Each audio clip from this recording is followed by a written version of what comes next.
যদি এখন কিছু মৌলের প্রতীক এবং কিছু আয়নের প্রতীক দেখি, ধরলাম অক্সিজেন, তার আমরা জানি অক্সিজেনের পারমাণবিক সংখ্যা হচ্ছে 8, তার মানে তার প্রোটন সংখ্যা 8, আর উপরে আছে 2-। তারপর আমরা পেলাম ফ্লোরিন, যার পারমাণবিক সংখ্যা হচ্ছে 9 এবং তার উপরে আছে মাইনাস। এরপর পেলাম আমরা নিয়ন, যার পারমাণবিক সংখ্যা হচ্ছে 10, এর উপরে কোনো প্লাস মাইনাস কিছু নাই।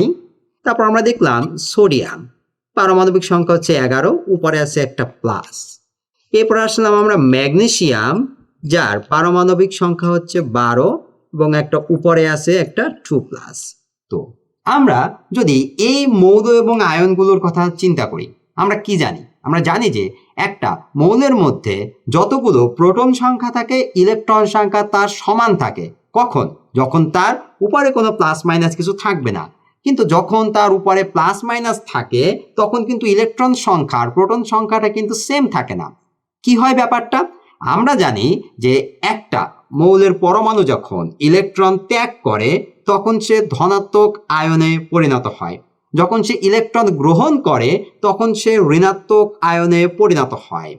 একটা মৌলের পরমাণু যদি একটি ইলেকট্রন ত্যাগ করে তাহলে সে একক ধনাত্মক আয়নে পরিণত হবে, অর্থাৎ তার উপরে একটা প্লাস থাকবে।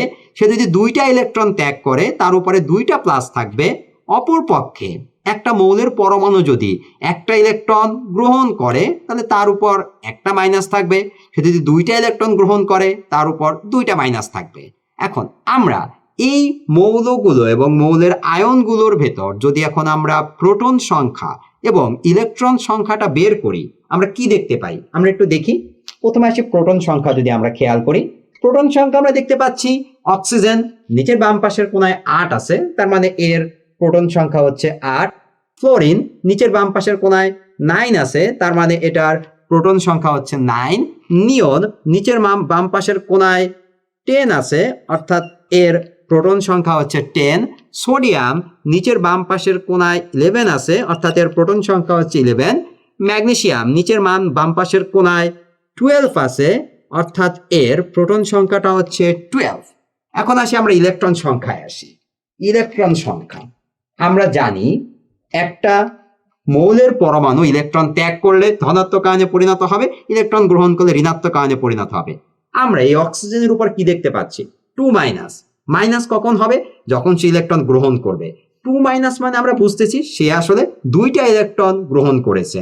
যদি এই অক্সিজেনের উপরে কোনো প্লাস মাইনাস কিছু না থাকতো তাহলে তার ইলেকট্রন সংখ্যা কি হতো? এই প্রোটন সংখ্যার সমান 8টা হতো। এখন যেহেতু তার উপরে 2টা মাইনাস আছে, অর্থাৎ সে 2টা ইলেকট্রন গ্রহণ করেছে, তাহলে তার ইলেকট্রন সংখ্যা কত হবে? 8 + 2 = 10। ফ্লোরিনের দিকে আমরা যদি খেয়াল করি, ফ্লোরিনে আমরা কি পাচ্ছি? ফ্লোরিনের উপরে একটা মাইনাস আছে। আমরা জানি যদি ফ্লোরিনের কোনো প্লাস মাইনাস না থাকতো তাহলে তার ইলেকট্রন সংখ্যা হতো তার প্রোটন সংখ্যার সমান, অর্থাৎ কয়টা থাকতো তার ইলেকট্রন? 9টা থাকতো। এখন যেহেতু তার উপরে একটা -1 আছে, মাইনাস থাকার মানে আমরা বুঝি সে একটা ইলেকট্রন গ্রহণ করেছে। একটা মাইনাস আছে মানে সে একটা ইলেকট্রন গ্রহণ করেছে, তাহলে তার ইলেকট্রন সংখ্যা কত হবে?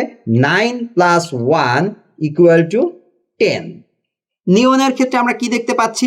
নিয়নের উপরে কোনো প্লাস মাইনাস কিছু নাই, তার মানে তার প্রোটন সংখ্যা এবং ইলেকট্রন সংখ্যাটা হবে সেম, অর্থাৎ তার ভিতর ইলেকট্রন থাকবে কয়টা? 10টা। সোডিয়ামের দিকে যদি খেয়াল করি, সোডিয়াম আমরা কি দেখতে পাচ্ছি? সোডিয়ামে আমরা দেখতে পাচ্ছি এর উপরে একটা প্লাস আছে। যদি তার ভিতর কোনো প্লাস মাইনাস না থাকতো তাহলে তার ইলেকট্রন সংখ্যা এবং প্রোটন সংখ্যাটা সমান হতো। তার প্রোটন সংখ্যা 11, মানে তার ইলেকট্রন সংখ্যাও 11 হওয়ার কথা।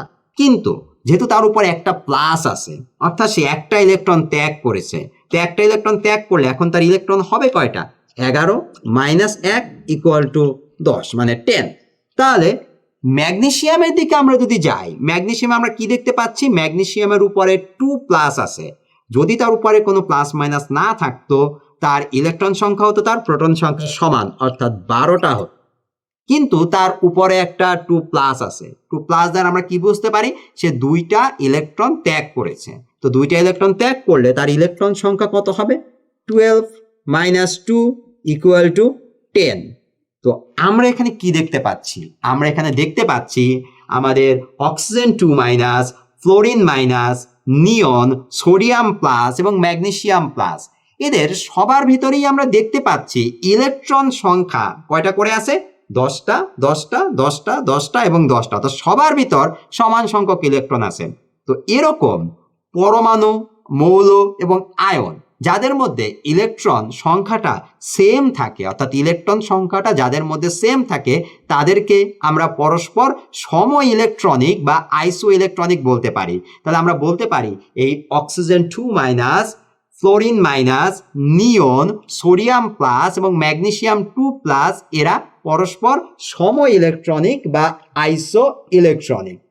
সম ইলেকট্রনিক বা এদেরকে আমরা বলতে পারবো পরস্পর আইসো ইলেকট্রনিক।